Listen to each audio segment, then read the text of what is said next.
The last rays of the setting sun painted the houses on Harmony Lane in hues of orange and purple. It was a picture of suburban tranquility, a scene of idyllic normalcy. The gentle breeze carried the scent of freshly cut grass and blooming honeysuckle. Children's laughter echoed softly from a nearby park, a comforting reminder of the safe haven that Harmony Lane represented. But beneath this veneer of serenity, a palpable unease began to stir as twilight deepened, casting long, ominous shadows across the manicured lawns. 16-year-old Chloe was upstairs, engrossed in a book.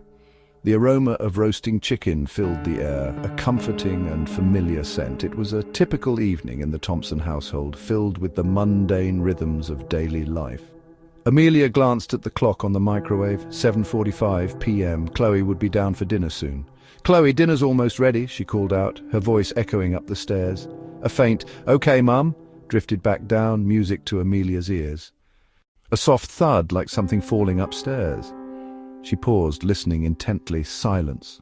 Probably just Chloe dropping a book, she murmured to herself, dismissing the sound. Yet a seed of unease had been sown, a subtle crack in the facade of tranquility. Minutes ticked by. The silence, once comforting, now seemed to amplify every creak and groan of the old house. The soft thud echoed in Amelia's mind. She found herself straining to hear any sound from Chloe's room, her maternal instincts tingling with a nameless worry.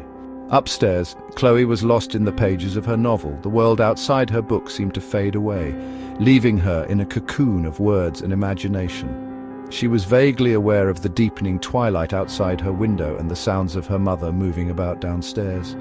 The clinking of dishes and the hum of the refrigerator were comforting. Familiar. A floorboard creaked in the hallway outside her room, a familiar sound in the old house. It was a noise she had heard countless times before, yet tonight it seemed to echo a bit longer. She didn't look up from her book. The story was too gripping, pulling her deeper into its narrative.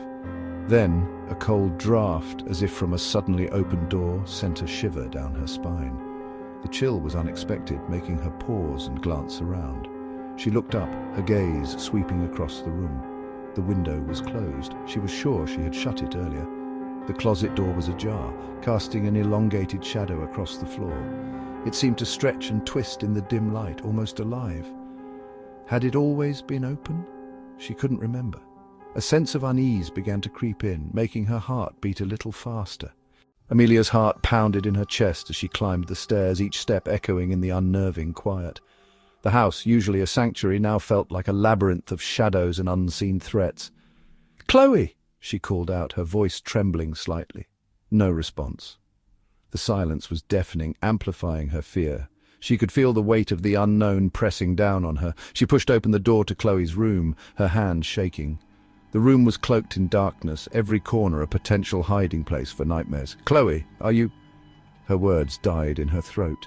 The sight before her was more horrifying than she could have imagined. A tall, shadowy figure stood silhouetted against the window, Chloe's limp form dangling from its grasp.